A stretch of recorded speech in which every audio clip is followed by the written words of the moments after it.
Namaskar and welcome to this English edition of Saturday evening Guru channel. What we are going to talk is a host of things today, and there are a lot of geopolitical developments which have happened. The first thing is we are seeing an imminent conflict between Trump versus OIC versus Arab League as one party because they have rejected Trump's plan, and you know what happens when Zelensky did it. Second thing is people of HTS, that is the Jolani's faction, are massacring women, children, elderly, and everybody in Syria. More than 200 people are dead, especially in the provinces which are controlled by 𝗟𝗡𝗙𝗏, which are controlled by former President Bashar Assad, and the people belonging to the Alwatis, the tribe which he came from, are the target. It's an open massacre in Syria. Who is getting it done? We don't know. By the way, Israel has a new enemy. There is a group which has been backed by Iran. Now is active in Syria, and they have a list of demands. They are targeting Israel, they are targeting Americans and Benjamin Netanyahu. So don't take Israel, Iran is gone. Iran has kind of activated itself again because looking at the geopolitics of the thing, Iran knows who is next on that chopping board. After that, in Pakistan, a lot of changes happening. In Pakistan, the Pakistanis have this so-called death squad. This death squad was a group of run by Pakistani army who used to kill Balochis. Now, Balochis have eliminated the head of the death squad. He's gone. And unknown gunmen are back. The person who helped Pakistani army to kidnap and pull Kulbhushan Jadhav from Iran into Pakistan and label him as an Indian spy and all that. The person who was heading the group, the person who was responsible for this is Mufti Ismail. Ismail is gone. Unknown gunmen have struck. Many more things happening. We're going to come back in around 7 to 10 seconds and take you through all the details. Please.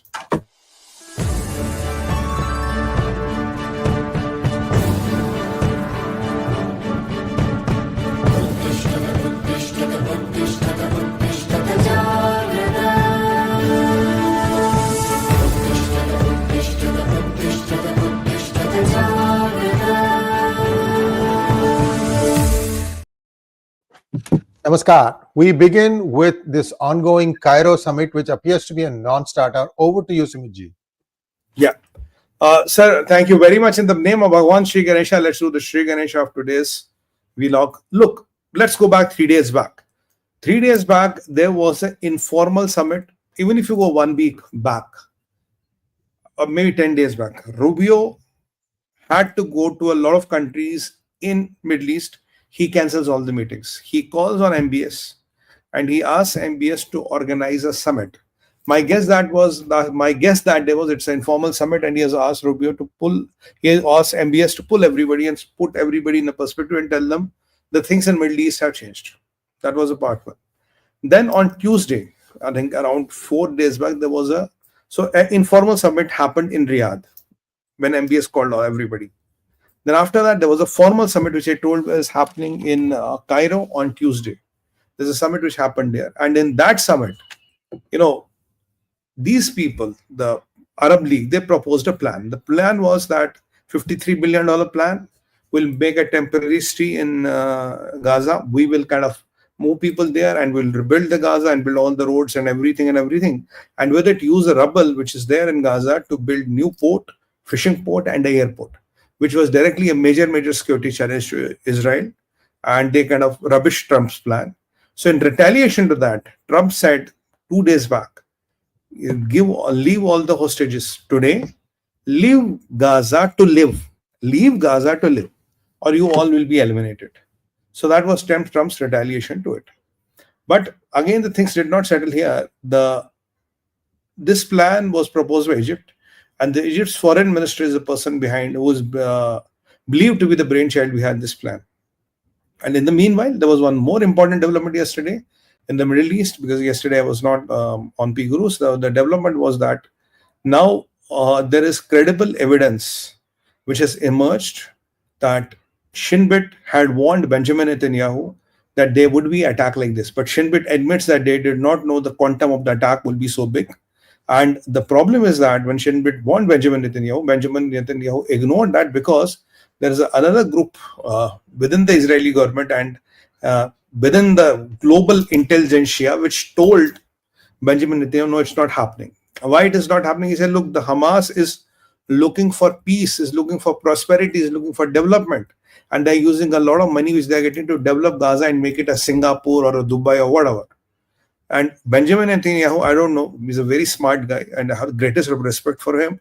But I don't know what happened. He believed the other faction, which believed that the money is coming and it is being used for development and everything and everything.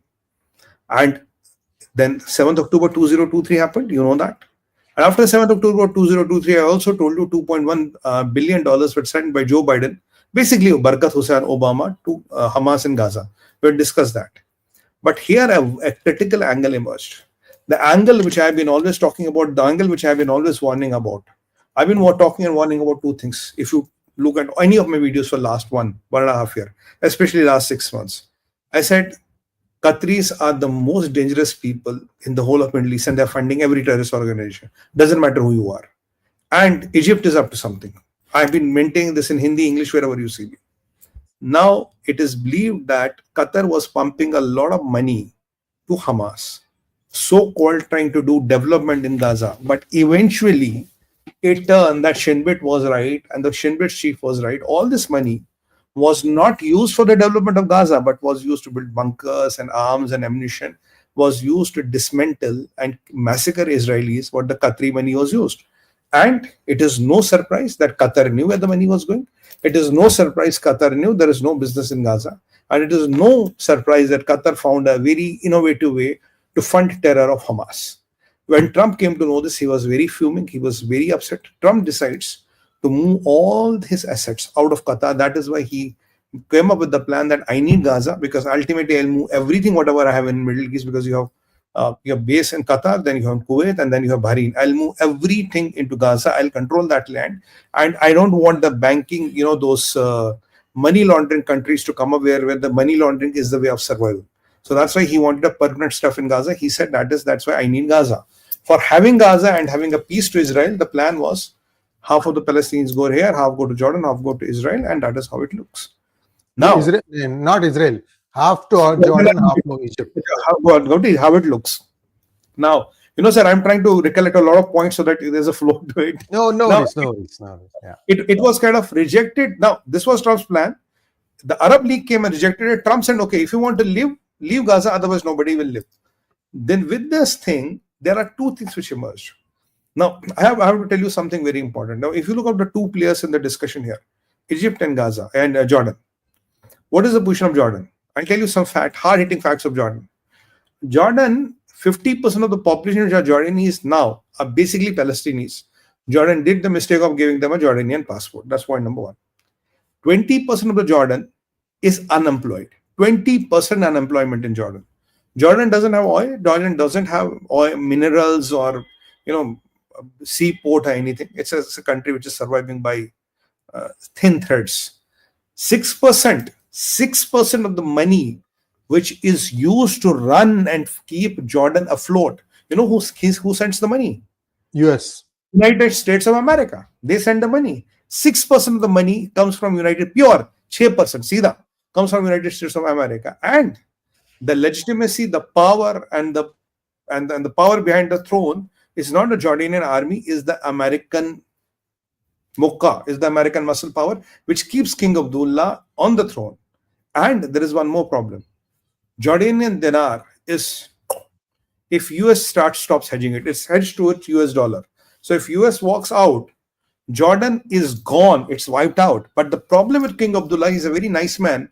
The problem with King Abdullah is he understands all this. But his people on the ground, which are 50% Palestinians, do not agree to this. So Jordan is really in a dilemma. When Jordan is in a dilemma, and King Abdullah's dilemma could be understood.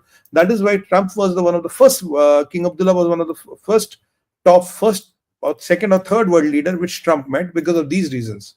And in the meanwhile, King Abdullah really is perplexed by the things what are happening, but he has been playing his ball very swiftly. But on the meanwhile, Egypt is acting very funny. Egypt, Fattah al-Sisi, what are his compulsions or gains, I don't know. But Fattah al-Sisi is acting very funny. He again has his set of problems, but they are not as complicated as that of Jordan. So now, finally, they got this OIC into the picture. OIC comes and says, we reject Trump's offer. And we will go with the Egypt's plan, that is that we will not leave Gaza. Nobody is going to leave Gaza. And exactly this is what the Hamas is saying. So here you see OIC and Hamas are exactly saying the same thing. When Hamas was asked, they said, oh, we are not very bothered about Trump. Trump is all air, he's all clouds. It doesn't matter if Trump wants hostages back. He has to negotiate, he has to come with us, he has to talk peace, and he has to do everything. Meanwhile, Trump issued a statement like, look, if you don't vacate, I have given Israel whatever it takes. I have given Israel whatever it takes. So Israel is ready and we are ready. We'll do whatever it takes. But Hamas is not deterred. Hamas is not deterred. And now Hamas and OIC are exactly talking the same language. It's a direct threat to Trump, and they are directly challenging his legitimacy. Now, Trump knows one thing. Qataris did all this. Now, there are three players who led to the massacre of Israel. One is Qataris, who always funded Hamas in the name of development. And, in fact, we as India have to be very careful because some Muslim-dominated pockets of India are getting investments, especially from Middle East. So this is an aspect which I want to, highlight. I'm sticking my neck out and highlighting this because you might see it as the, investment coming. It might not be it may be the Chinese way of investment. When China puts the money in OBR and BRI, the money might come in the form of construction of roads and all, but where the money gets used ultimately. So this is a very important aspect because Qatar has funded and kept Hamas alive. One, $2.1 billion sent by Democrats and Obama. Two, and $500 million which were paid by Khamenei for the slaughter and massacre to what is his name? Ismail Haniya, and what was his name? Muhammad, who the person who died, leader. Kya tha, sir? Sinwar. Yeah, Sinwar. So these are the three people who did, and Trump understands all the equation. So Trump wanted a permanent solution. I was always wondering, why did Trump suddenly say, I want the Gaza, I want everybody to be out, I want people to be out, I want to control the land. Now when the things are opening up, you can understand how complex the Middle East is. So this is what is happening here. By the way, Israel tried to have a second round of negotiation with Hamas. Steve Witkoff was supposed to go to Jordan and Qatar, but after the revelation, Steve Witkoff cancelled the trip to Jordan and Qatar, saying that Hamas is not interested. So what I'm very happy about now, the Trump administration understands what is the real face of Qatar, but Trump is again caught in a classical catch-22 situation because he has his biggest air base in Qatar, and there are a lot of Americans who are placed in Qatar, and Qatar, you have a lot of foreigners who are working there, and that is why Sheikh Al-Thani was running here, because he doesn't want to leave India as a customer, and with all the things changing, they might not be able to survive. And I hate to repeat this because when I talk to a lot of Israelis, they just told me one thing: there are 2 or 3 major desalination plants. Take them out, Qatar is on their knees. So you can't eat sand or drink gas, whatever it is. So that is where the position is. Now, this is a direct confrontation wherein you have rejected Trump. Now, Trump doesn't take such rejections lightly. You know what he did with Zelensky, how he made Zelensky come on his knees. But we are seeing how the Middle East is erupting. And there's a link to it. I'll come to the link. I think Sree sir wants to make a point. Once he makes a point, I'll come to the second part of the story so that it goes in a logical fashion. Sir. Sumiji, there is another interesting tactic that is happening. United States from 2021 has been withdrawing its boots on the ground, whether it is Afghanistan or then Iraq. They want to just leave. They just say, you guys take care of this yourself. And if you look at the meeting that took place between Modi and President Trump, the talk there was that India will be taking care of Bangladesh, but that's not all. Indian Ocean region, India is policing it. It's making sure that ships can safely pass through, whether it is Red Sea or the Strait of Hormuz. The Somalian guys know Indian Navy is very good. So India is spending a fair amount of money there and also exerting its influence, much to the chagrin of China, which also wants to come there. But the next level, right? So India is controlling the seas. Next level is what? There are countries such as Kingdom of Saudi Arabia, Qatar, United Arab Emirates, Oman, Kuwait, all these countries, they don't have a functioning army. They have a token army. They have a token air force. Navy, forget about it. So they need some sort of a security blanket, and that used to be provided by United States, especially from Qatar. They were doing all that stuff. But the dynamics now are changing a little bit. So I don't know where the things are going to land, but my gut feeling is that India and United States are going to work even closer together, where it would be like, it doesn't matter. India will start maintaining some of the armed presence here, because See, one side Trump is breathing fire at Iran. There is also second track going on to try and do some sort of a deal with Iran. This is not coming out, but we know, we as in P Gurus knows. We have some information that there is, and in any conflict, Sumit and viewers, you should know, in any conflict, there is always a second track diplomatic channel always open, saying that, you probably should have not done this, maybe you could have done this. There's always that thing going on. So just wait for some more time. I think the OIC they don't have the money. See, both these countries, Jordan and Egypt, they get about $1.5 billion a year from US taxpayer money, my taxpayer money, and I'm not happy with it. Because the utterances are all the thing. Finally, why do they want it? They want this thing forever going on. They'll keep talking about two-state solution. You give the second state, they'll still not keep quiet. That's what happened in 2007. This was autonomy provided to these two regions, Gaza and West Bank. They made a mess of it. Why? Because they don't want anything else. They want that thing, from the thing to the thing, something. That's what they want.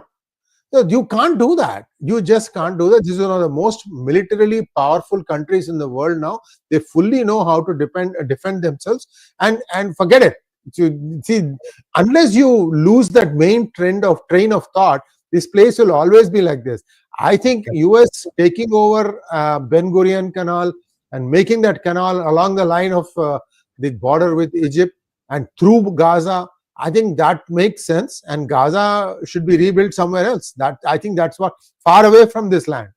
So they can't dig any tunnels, because they have tunnel expertise now. They could be the best tunnel engineers in the world now. Who knows?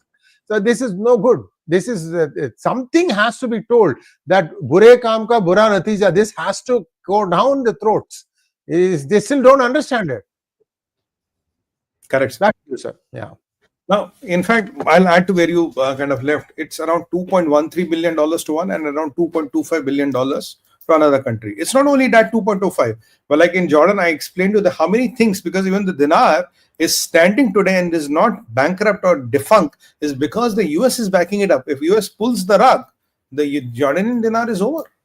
And similar is the case with Egypt, by the way. Egypt is not doing so good, and Fatah al-Sisi, Muslim Brotherhood, breathing down his neck. Another problem here is, she said is right when you talk about the tier 2 or the back channel diplomacy. In fact, Trump last time said that I want to give diplomacy one last push, and Israel is not very happy with that, but say let's give diplomacy one last push. If it doesn't work, then we'll do what we have to do. Meanwhile, with all those things happening, what I always say, sir, Middle East is a whirlpool of undercurrents where the undercurrents never settle. That's my famous line. How you describe it? Yahan kuch nahi ruke. It will never settle. Because the mentality is the problem. You live in today's century, but your hearts and minds live in 1400 back years in time. I mean, look today, OIC and Hamas is exactly talking the same thing. Don't you find it surprising? This is what the reality is. I mean, now there's one more development. Now, with all these things happening, Iran is feeling the heat. After Trump said, I have given Israel what it needs to have. Now, there was a terrorist group called 𝗍𝗏 Resistance Front. This was operating in Syria. Now, the terrorist group is renamed Islamic Resistance Front, and it has two logos. One is of Hezbollah and another is of Islamic Revolutionary Guard. So it is affiliation to Iran, and Khamenei is very clear. Now, it is threatening IDF and Israel in Syria. Demands are, please leave the buffer zone. Please leave the Golan Heights. Go back the Golan Heights, and we will maintain the control here. And they are urging all the Syrians across all the ethnicities to come and join them and fight the zonalists, Zionist forces. That is what they are saying. Now, this group is 100% backed by Iran. Remember, around 3 weeks back, Jolani issued a statement saying, look, we are in touch with Iran. Iran has sent us a signal, but the things did not progress. After that, around 2 weeks, this is 3 weeks back, 1 week after that, Trump gave a go-ahead and bombed ISIS in Syria. And they eliminated a person who was just like not in Syria, sorry, ISIS in Somalia. They eliminated a person who was just like Jolani, ISIS affiliated organization, kind of pro a different faction. There was a Jolani. They bombed him. They eliminated him, giving a Jolani clear message: you fall in line, otherwise you are next in the line. So what did Jolani do? Here, Iran has activated two people. Iran has activated two fronts. Now the first part of the story comes here. One is this. What do you call this? Islamic Resistance Front, and another is the Assad's men.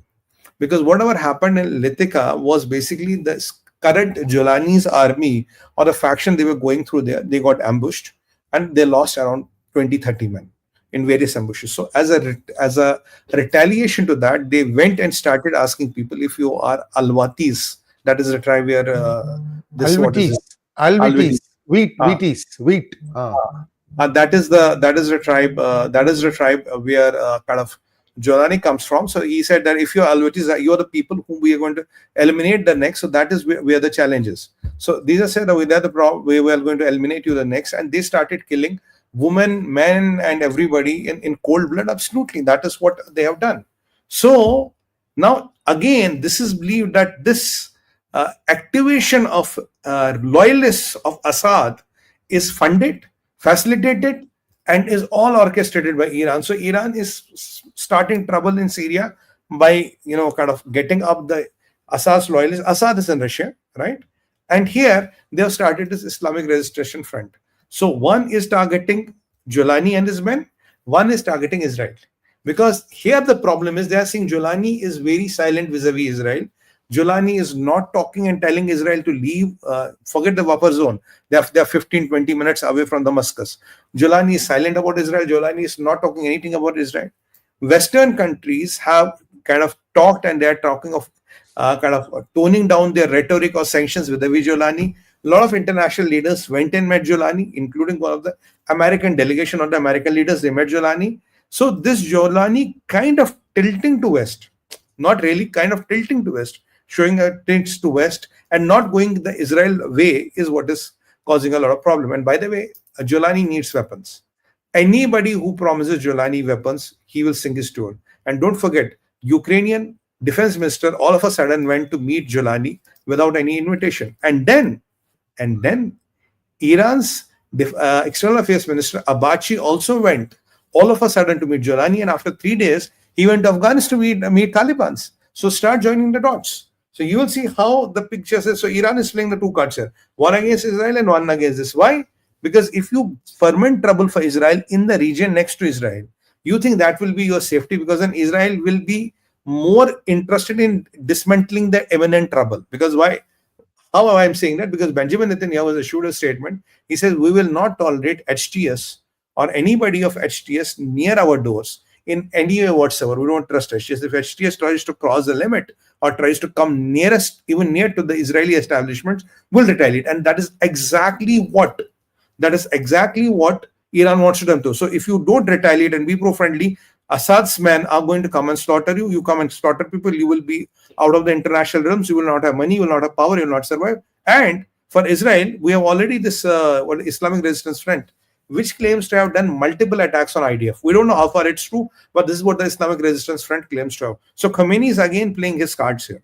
That is the point. That is how these things are kind of related. I was trying to join the point so that you get a logical flow. You have a point, sir, then I'll take over. Yeah, see, HTS is also going after the Druze community. Viewers, we have talked about the Druze community, just like the Yazdis. This is a very small group. Their faiths very, very closely resemble Sanatana Dharma. So they are also, being targeted next. And that is, but luckily they are close to where the Israel's borders are. So maybe there is a way to help those people out. Look, this thing will never end. I don't know. Assad at least maintained some sort of a balance, just like Saddam Hussein used to maintain the balance in Iraq. These people come in now. Turkey wants to dominate that region. That's why HTS is getting all the weapons. Turkey itself is bankrupt. What's going on? They also get funding from NATO and other places.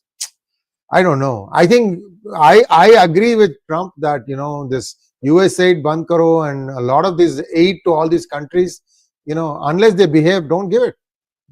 Let them starve. Let them starve. They have to behave.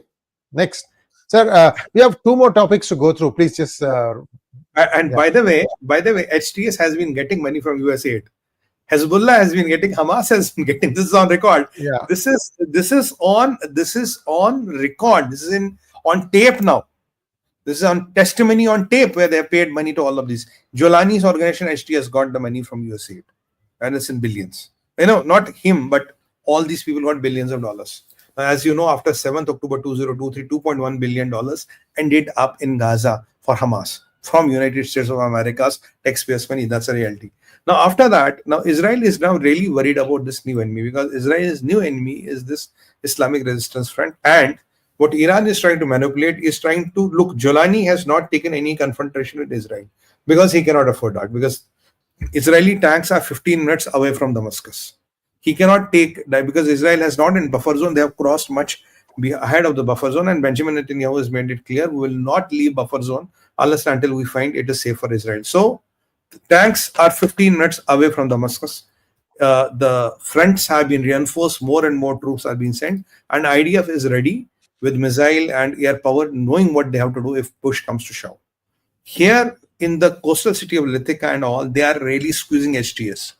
Kurds are still silent. Kurds are basically dominated by America. And let's not forget, in Kurdistan, there are 2,000 American Marines, which are even placed there.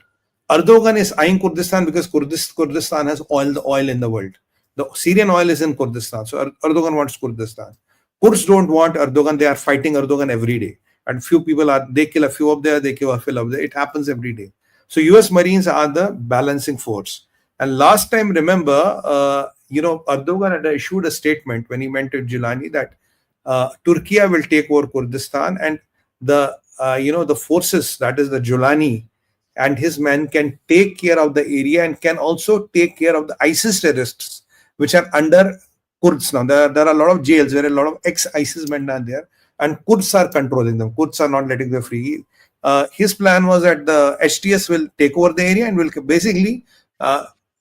Erdogan was saying that my proxy will take over the area and the ISIS men will be handed over to me, which will be let go free and which will cause havoc for Israel and the countries around that, which Benjamin Netanyahu reacted saying this is not going to happen. So Kurdistan is another thing which is erupting here. So Israel has three new enemies. You have this Islamic Resistance Front, you have now loyalists of Assad which are ganging up, and you have already HTS which is compelled to act against Israel. We don't know where do the Kurds stand. We don't know how much of a deterrence does these 2,000 US Marines hold, and what are the nefarious designs of Erdogan. Erdogan is still silent behind the scenes, and don't think he is silent. He's the only one of the leaders who went to Pakistan and he tried to rake up Kashmir again. So Erdogan is never silent. You can never trust that man. He's a snake. So we'll see how does the snake behave. We're going to watch it. So it's really bothered about the new enemy. So there are three new enemies which have come up in Syria all of a sudden for Israel. And Israel might have to think about long-term strategic gains and short-term tactical actions. It's again going to be interesting to see how does Benjamin Netanyahu play his cards, because weapons have reached Israel. 100% confirmed weapons have reached Israel. Depends when does Trump give the go-ahead, and when are they going to be used against Iran. It's a matter of time. Now let's come to the Pakistan. Pakistan, two or three important things. First thing is that, Pakistan, in Balochistan, they had this... they had this army. Pakistani army made these death squads. I discussed about the death squads earlier. These death squads are men which are basically ex-army or affiliated to army. Their job is illegal abduction, detention, and elimination of the people who Pakistan army believes they are not their friends, or they are not their best buddies. So they pick them up, they keep them in the activity, and they eliminate them. So they are basically the death squad of the army. So army doesn't want to get its hand dirty. They have appointed a death squad, and these death squads also do the spying, and they do these classical abductions and killings and all in Balochistan. Now after BLA, BLF and everybody has got together and the brass is formed. So kind of these people now are coordinating along with the Sindhu Desh army. They are coordinating and they are trying to identify these people and kill them. Now the Shamsul Lumaymani is the person who was heading this Pakistani killing business. He was the gladiator in chief, for example. What do you want to say me? I don't know how to put it. He was the Jalad in chief who was executing these orders. Now BLA has told us that this man is abducted in somewhere in Balochistan, and he is eliminated. It's a big, big blow to Pakistani army in that region because this man is gone. He is no more there. So that is one news from Pakistan. Another piece of news which is coming from Pakistan is, you remember the infamous case of Kulbhushan Jadhav, where he was abducted from Iran? Shamsul Sulaimani, yeah. Now, there is this Kulbhushan Jadhav, he was abducted from Iran and he was taken to Pakistan. When he was taken to Pakistan, he was branded as a 𝗟𝗡𝗙𝗪 operative and ex-Navy and all that. And a lot of torture and all were given, a lot of false testimonies and all were recorded. Now, there's a person who was responsible for that. Mufti Shamir was the name of the person who was responsible for. He's a terrorist. He's a old-time jihadi. And in the last time I told you, in the last episode I told you, I asked Munir, what is 𝗟𝗡𝗙 doing in Iran? He never had the answer. But anyway, now here, this Mufti was responsible for doing this whole drama. He organized everything. Now what has happened is, all of a sudden, some people have come and eliminated this man. He was going for Friday prayers. He was coming back. All of a sudden, a group of people comes, unknown gunmen. I don't know who they are, unknown gunmen. Unknown gunmen come and pound a lot of bullets into him. And before he reaches the hospital, Mufti Shamir is declared dead there. So his soul is relieved of the miseries of earth. He will be dancing with the hoods and the virgins now and having alcohol and the grapes and all, whatever. So this Shamir is gone. So unknown men are back in action. That is the second important news from Pakistan, which you will be happy about. Third news is that Chinese have woken up. Chinese have told Pakistanis, we are going to roll back your $2 billion, which you are supposed to pay us for a year. Now, what Pakistan has given in return, what they have offered, and what Chinese had demanded in the return, we don't know. But Chinese have again rolled back $2 billion for Pakistan. And both, what were the terms and conditions? How did the things change? What does the deal entail? This is not, we don't know about that yet. So this is what they have been talking about. This is where the things are happening in Pakistan. In the meanwhile, IMF team is there. They are still contemplating what to do, what not to do. And while the IMF team is there, which is unlikely to give another billion to the Pakistanis, US government, US administration under Donald Trump has clearly issued a level 3 warning. Level 3 warning is a very high level of warning wherein you are told it is not safe at all to go to Pakistan, Balochistan, KPK, anywhere near the LOC, because there are a lot of armed groups and terrorists who are working there. You can be abducted, you can be killed, and you can be kidnapped.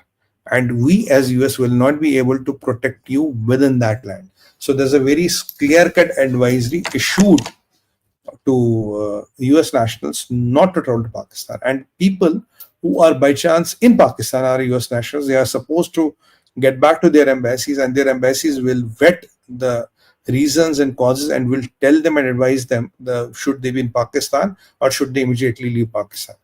So, and what we already discussed in the last episode, that there's a possibility that Trump is again doing that, Muslim ban into America, wherein highly Muslim populated countries, their nationals will not be able to travel to America. And last time Pakistan was not involved. This time there's a very high chance Pakistan will be in that one. So this is what we discussed last episode. Now this episode, what is the update is from within 48 hours is that now if you want to go to Pakistan for work, business, military, everything, you are not supposed to go. Level 4 is one more higher. At level 4, you will not be allowed to go at all. You simply will be denied. There is nothing you can go on. Level 3, there are very strict exceptions to the rule. Very on a case-to-case basis, you might be able to go to Pakistan because the Trump administration believes that there are a lot of violent groups which are there, and anybody can be killed. Anything can happen to anybody. You knew at this, and this, by the way, Mufti was killed in Turbat in Balochistan, and you knew that a couple of days before Bannu, the death toll has already reached 80 and counting. So around 80 people are dead of Pakistani army. So world is seeing that, and there was a survey done globally wherein Pakistan was ranked number 2 most terrorist infested country in the world. It's ranked number 2 in the world. Out of 168 countries which are a part of this survey, Pakistan is number 2 place. So Pakistan becomes the number 2 most dangerous place to go after those survey reports have come in, after the Bannu incident, and after the mayhem, and after the their problems with Afghanistan and all. Finally, Americans have issued advisory that please do not go to Pakistan because anything can happen to you. We cannot protect you. So the relations between America and Pakistan are drifting and they are going away. China is able to extend one last crunch of money to Pakistan. IMF, in all likelihood, will not be able to give anything more to Pakistan because they know Pakistan has not progressed. There is no way Pakistan is going to recover money, and unknown gunmen are active again. And this Lumani, the head of the death squad, is given a peaceful death. So Balochis are again activating. TTP is activating. Your KPK and your Balochistan is hanging by very, very thin threads now. Very soon you will see activities happening in Karachi as well. So Pakistan's breaking is kind of accelerating by day by day by day, and Pakistani army is not even able to cover their backside. They are even wetting their pants while they are standing. There's a paranoia, there's a fear in the Pakistan army. The fear is so strong that when the Bannu attack was happened and when it was settled, after that Mushraf went, what is his name? Not Mushraf. Army chief ka kya naam hai? Asim Munir. Mia went there for 2 hours and left. And by the way, new Pakistan's ISI chief is nowhere to be seen. And one chief is already in the jail. And it is also believed that Nadeem Anjum has sold his soul to the devil. Now, who is the devil? Who is the buyer? He has been doing a lot of chakkar to America, to London. Has somebody approached him? And let's know. And, I did one small video yesterday night on Bharat Vichar where I said, look, Americans were active in Ukraine since 2016. That secret bases in Ukraine since 2016, where they were trying to kind of ferment trouble and build up this war. And so if it can be done in 2016 in Ukraine, which is very near and which is very next to Russia and Russian influence, imagine what they could have done there and what could not have been done there. So if today Nadeem Anjum is on somebody's payrolls in Langley, let's not be surprised. It's quite possible. So because the new ISI chief is literally clueless and all. And by the way, what we have been claiming over 600 deaths. Now, this report again claims that there has been 52% increase in the deaths from last year to this year in Pakistan. And Pakistan is where the Pakistani army has taken maximum casualties. They are also giving the number in hundreds. Our number is 600, and 144 attacks on army, and another 200 plus attacks on police and ISI. So 600 more people dead up to 28 February. That is around 12 people per day. So that is what their number also tallies. So Pakistan, things are much worse than what you can imagine, and they are not reporting anything. They are not reporting every day. Every day there are clashes happening, where people are killing people, people are getting killed, and Pakistan's foreign exchange reserves and all are dwindled. But China has given an excuse that we are letting this rollover happen because we want Pakistan to maintain apt foreign exchange reserves. For the sake of what? Is 2 billion reserves which are giving a rollover. Will that make Pakistan rich? Sree sir, you as Americans should be worried because now Pakistan has $2 billion. Arey, you don't have that money. $2 billion. Pakistan will have so much of foreign reserves. Ah, my God, this is too much. This is too much. And I don't know what they have got Chinese. Breaking news. Okay, what is here? Well, let's just see. So this is the thing that they tried to get into Russia's territory. They wanted to get hold of the nuclear power plant in Kursk so that they could trade Kursk for Zaporizhzhia. And what has now happened is that the forces there have been surrounded by. See, Moscow has this always this strategy, Sunitji, for 200 years, in fact. Whether it was Napoleon or whether it was Hitler, they always allow you to come in thinking that you are making progress. Napoleon actually came down to Moscow.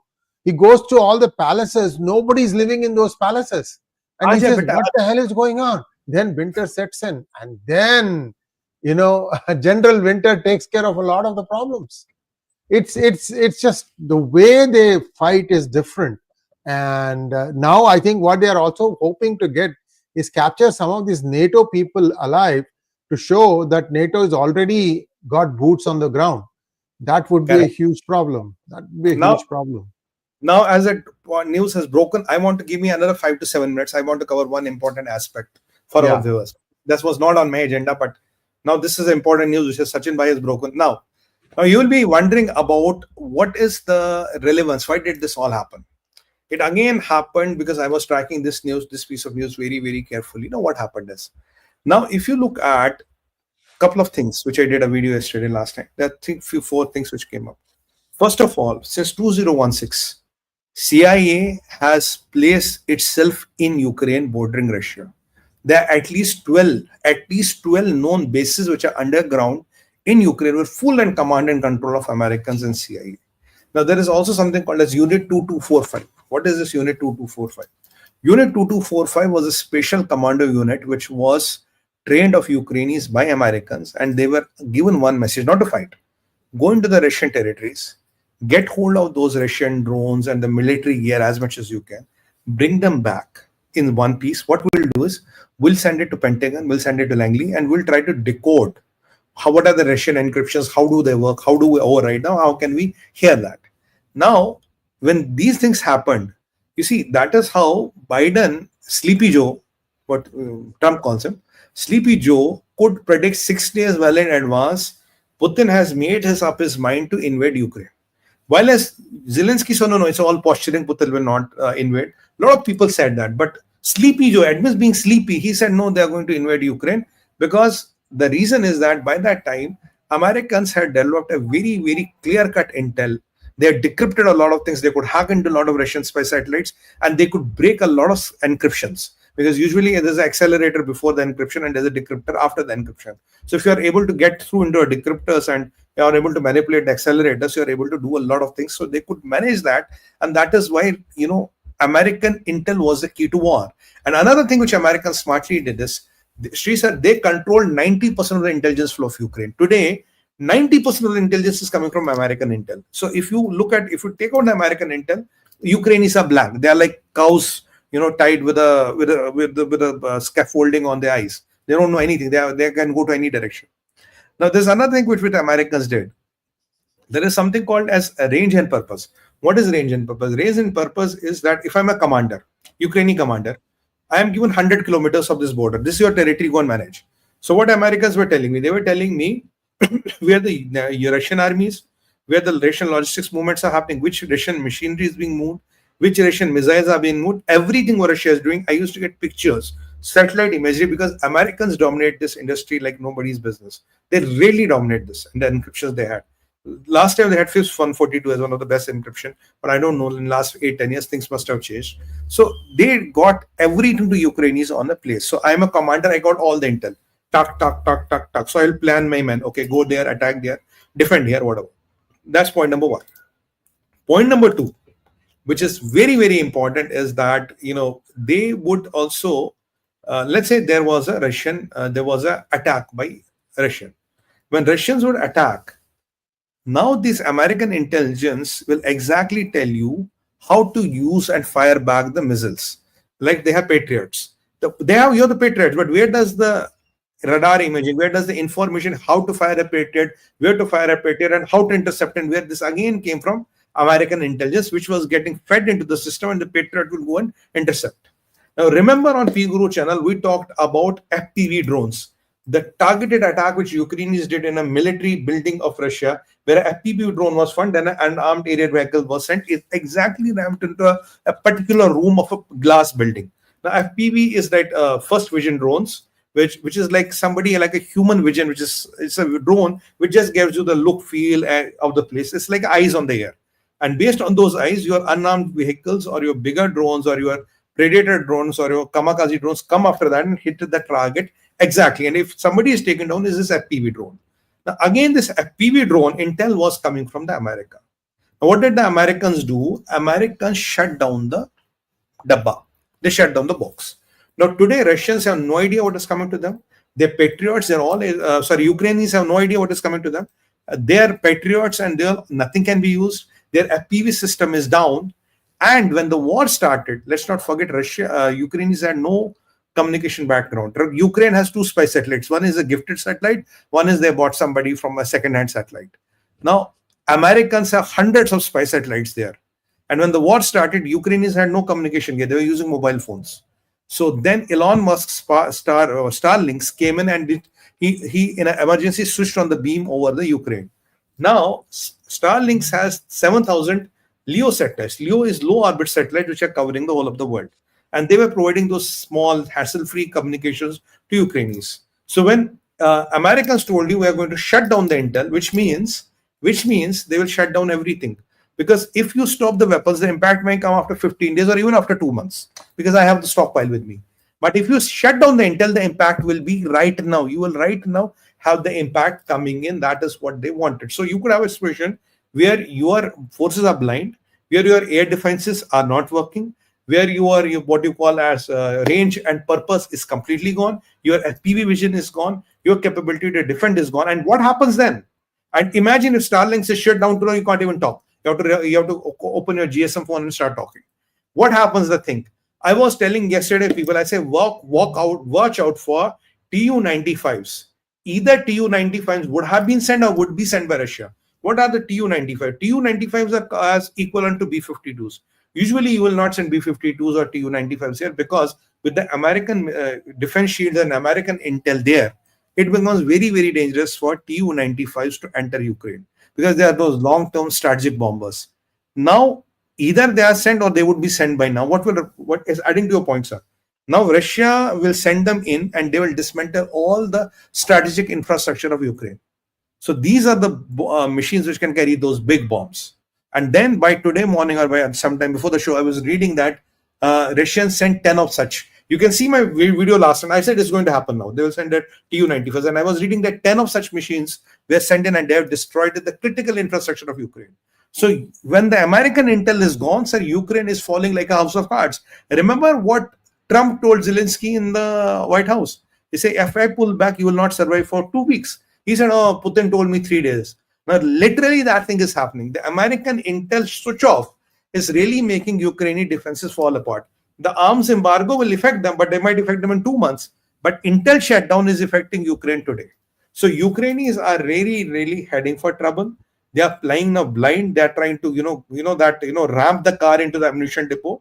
That's the kind of a feline or a suicidal attacks what Ukraine is attempting. But it's game over. And if Zelensky doesn't mend his ways, and if Putin's Tu-95 MS aircrafts have their way, another couple of sorties, they will dismantle Ukraine beyond repair and beyond, beyond the capability to bring it up again, what Zelensky can never do. That is what is happening in. So this window or the firewall which is down is big opportunity for Vladimir Putin. And knowing Putin and what you were exactly saying, they will never leave opportunity like this, sir. They will never leave opportunity like this, and they will let Ukrainians believe that you are coming in. Basically, it will be a death trap. This will be a death trap for them. So this is the point I wanted to bring in quickly. Thank you so much. Thank you so much, Tumiji. We have a few questions. Let's run through them quickly, because we have a follow-up program, viewers, with 𝗥𝗘𝗙𝗪 Iyerji in about an hour's time, and that will be mostly on India's politics. Let's quickly go through the questions now. Sure. Babji Krishnan wants to know, Sreeji, just like how the BJP government is refusing to take action against any corrupt, take the cases to the logical conclusion, will Trump end up doing the same? No, Trump is already cracking the whip, though there has been a bit of a fiasco between Rubio and Musk, but that is work in progress. I don't think that's going to impact much. Trump is already taking a lot of actions. It's not words. We have seen a lot of logical action happening. Look, what has happened, Babji, is that I think 2011 or 10, Obama went on a rant in White House talking about how Republicans keep winning in places where they should not be winning because they do this thing called as gerrymandering. Now, this went on for a while, and then he gave an interview, and in that interview he hinted, what if somebody were not to be president but were to have all the power of a president? This guy gave an interview. So he was hinting that this is what I am going to do. So Obama's rise, I have told you also, it's one of the two R's, Rothschild or Rockefeller, one of the two R's. They picked him from nowhere, and he's basically the deep state voice, and he just does what these people, City of London, says. Right now, City of London is shitting bricks. Sorry to use bad language, but they are, because what is also happening, Sirji, the total capitulation of deep state, you will know, I mean, at least the group that sits in London, you will know, when UK starts imposing capital controls. You know what capital controls means? It means it prevents people from taking money out of UK. When they start doing that, then you know that It's completely gone. UK is completely bankrupt. Today, what is happening is tons and tons of gold are flying from London into New York. Every flight that is coming from that place to this place is carrying gold. This is legal gold. It's JP Morgan Chase who's doing it. It is also other. There are also other companies, banks doing it. Plus, I'm hearing many countries are also doing that now. They want India's to gold.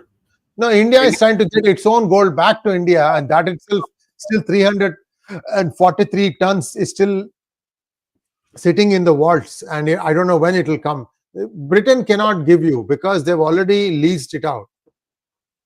When they leased it out, they thought, who's going to ask? Let's do it. So this is major problem, Sirji, major problem for UK. UK is the first one without any clothes. Then you see what other things are going to happen.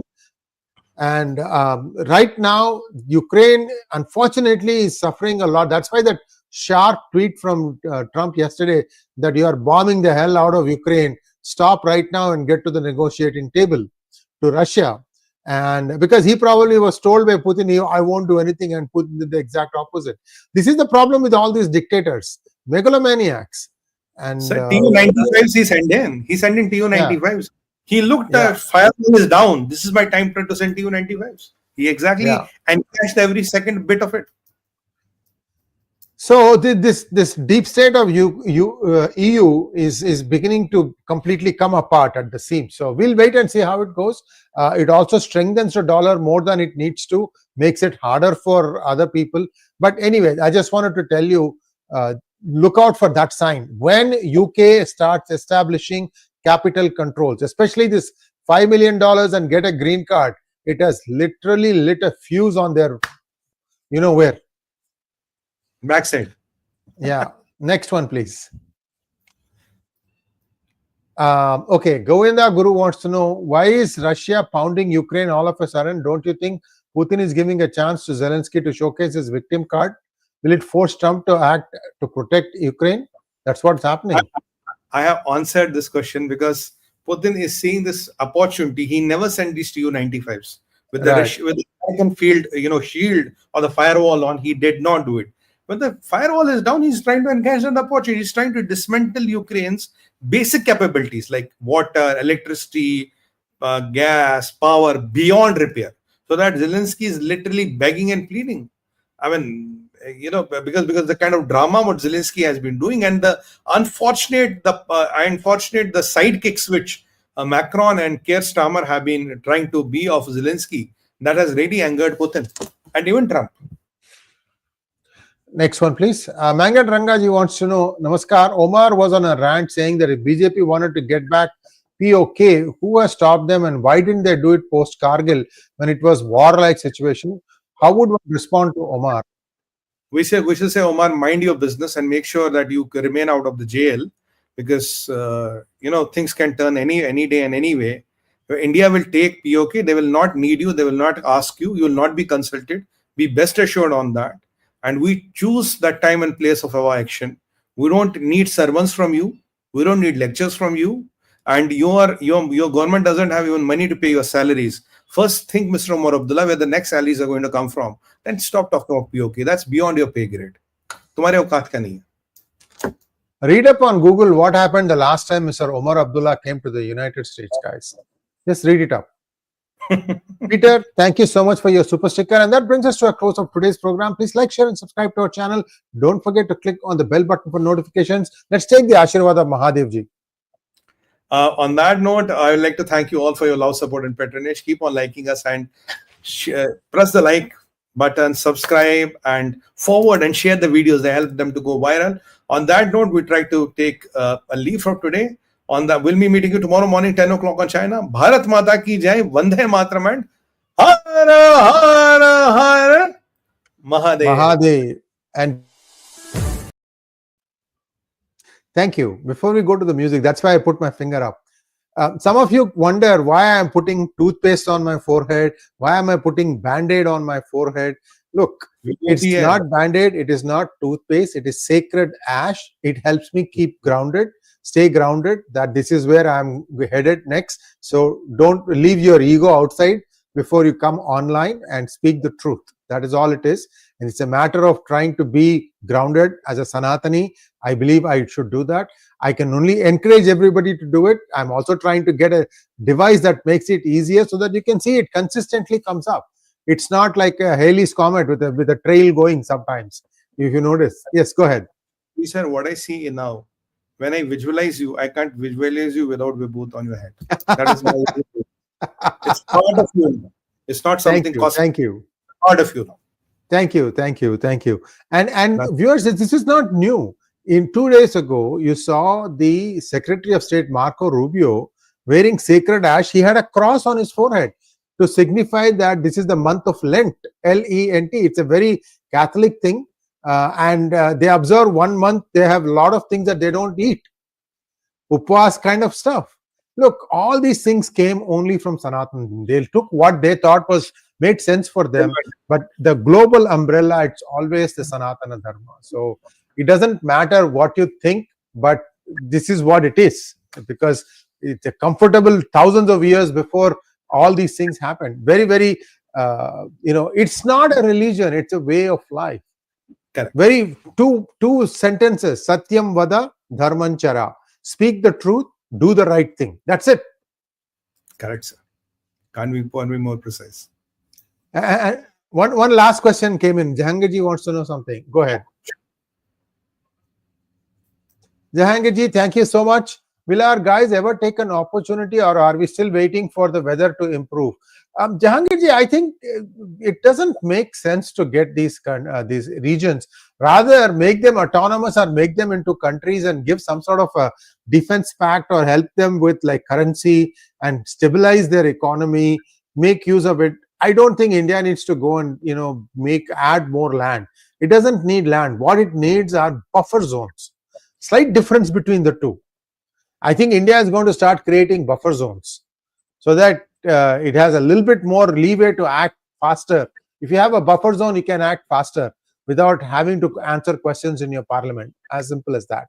So that's what I think. Sumiji, if you would like to weigh in on this last question. I think the only difference here is that, you have to manage your economy. You have to manage your priorities. You have to keep on feeding the people. Look, China and Iran are both on the edge. Whatever happens to China, you're going to get benefited. Whatever happens to Iran, you're not going to get impacted. You're not going to get impacted. So you have to wait for this time and see how much can you get and cash out of it. Because with all the ambitions we have to cross 8 to 10 trillion, come what may, to be relevant and to be sustainable in the near future. Because we have 1.45 billion people to feed, which is not going to be easy. And we have our internal challenges. Let's not be naive. We have serious internal challenges which are happening, and every day there's a new political googly which is thrown at Modi.